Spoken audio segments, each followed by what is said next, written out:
கர்த்தர் அதிசயங்களை செய்கிறார். ஊழியங்கள் வழங்கும் ஜீவ வார்த்தை.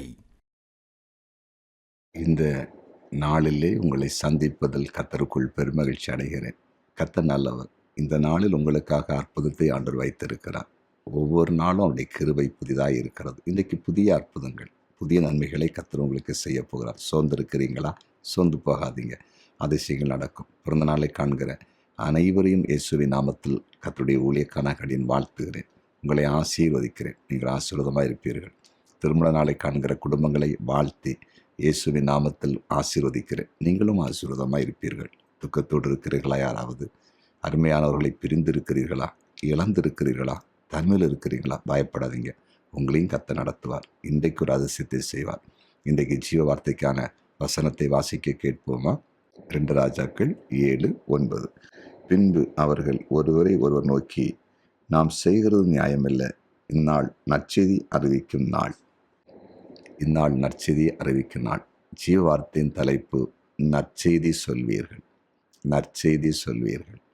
பாருங்க, வாழ்க்கையில் வாழ வழி தெரியாமல், அதாவது வாழ்க்கையில் வாழ வழி தெரியாமல் மரித்து போவது நல்லதுன்னு நினைத்து கொடுத்த 2 குஷ்டரோக வேதனால் பாதிக்கப்பட்டவர்களுக்கு ஆண்டவர் அற்புதமாக சாப்பாடை கொடுத்து, அது நிமித்தமாக அவங்களுக்கு கிடைத்த அந்த சாப்பாட்டின் ரகசியத்தை, அந்த நற்செய்தியை இஸ்ரவேல் ராஜாவுக்கு அறிவிக்கும்படிக்கு அவர்கள் தங்களை அர்ப்பணித்தாங்க.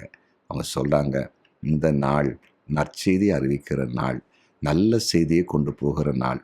இன்றைக்கு உங்களோடு கூட ஆண்டவர் பேசி கொண்டிருக்கிறார். நீங்களே சில வேளையில், என்ன வாழ்க்கை இது, இந்த உலகத்தில் எதற்கு வாழணும் அப்படின்னு நீங்கள் நினச்சிட்டு இருக்கலாம். உங்கள் வாழ்க்கையில் தேவன் அதிசயம் செய்ய போகிறார். உங்களுக்கு மட்டும் இல்லை, நீங்கள் நற்செய்தியை சொல்லுவீங்க. இந்த இடத்துல ஆசீர்வாதம் இருக்குது. இந்த சபையில் வந்தால் உங்களுக்கு நன்மை நடக்கும். ஏசப்பட்ட வந்தால் உங்களுக்கு நன்மை நடக்கும். இந்த இடத்துல போனால் உங்களுக்கு வேலை கிடைக்கும். நீங்கள் இப்படி இந்த காரியத்தை செய்தால் உங்கள் பிஸ்னஸ் நல்லாயிருக்கும் அப்படின்னு நீங்கள் நற்செய்தி சொல்லுவீங்க. நீங்கள் நற்செய்தியாளர்கள். நற்செய்தி என்ன? நமக்கு ஆண்டவராக இயேசு கிறிஸ்து இந்த உலகத்திலே நமக்காக பிறந்தது ஒரு நற்செய்தி. அவர் நமக்கு அற்புதம் செய்வார் என்று நாம் சொல்லுவது ஒரு நற்செய்தி. நமக்கு அவர் பரலோகத்தை வைத்திருக்கிறார் என்று சொல்வது ஒரு நற்செய்தி. ஆம், கெட்ட செய்தி அல்ல, நல்ல செய்தி. இயேசப்பா இந்த உலகத்திலே வந்தது நமக்கு ஒரு நல்ல செய்தி தானே. நீங்கள் நற்செய்தி அறிவிக்கப் போகிறீர்கள். உங்கள் வாழ்க்கையை கர்த்தர் மாற்றப் போகிறார். ஏன் இந்த உலகத்தில் வாழ வேண்டும் என்று இருக்கிற உங்களுக்கு ஆண்டவர் அற்புதம் செய்ய போகிறார்.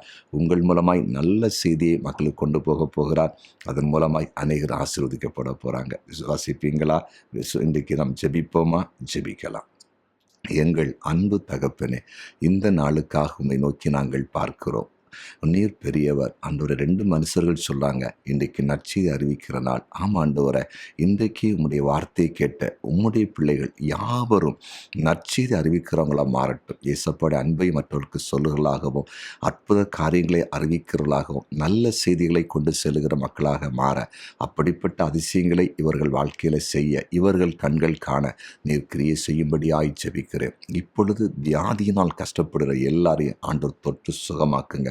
உம்முடைய வல்லமை ஒவ்வொருக்குள்ள இப்போது இறங்கட்டும். பொல்லாத வியாதியை இயேசுவின் நாமத்தில் விலகிப்போன்னு சொல்லி ஜெபிக்கிறேன். அதே போல் ஆண்டவர், இந்த நாள் எல்லாருக்கும் ஒரு அற்புதம் நடக்கணும். வாழ்க்கையில் யாரெல்லாம் எதிர்பார்ப்போடு இருக்காங்களோ, கஷ்டத்தோடு இருக்கிறாங்களோ, தேவையோடு இருக்கிறாங்களோ, உடைய பிள்ளைகளை இன்றைக்கு ஒரு அதிசயத்தை நீங்கள் செய்து அதை சாட்சியாக மாற்றணும். இந்த நாளில் எங்கள் வாழ்க்கையில் ஒரு அற்புதத்தை இயேசப்பா செய்தார் என்று உடைய பிள்ளைகளை சாட்சியாக எழுப்பும்படியாய் நம்முடைய ஊழியக்காரன் மன்றாடி ஜெபிக்கிறேன். நீர் ஜெபத்தை கேட்டீர், அதற்காய் ஸ்தோத்திரம். இயேசுவின் நாமத்தில் பிதாவே. ஆமென், ஆமென்.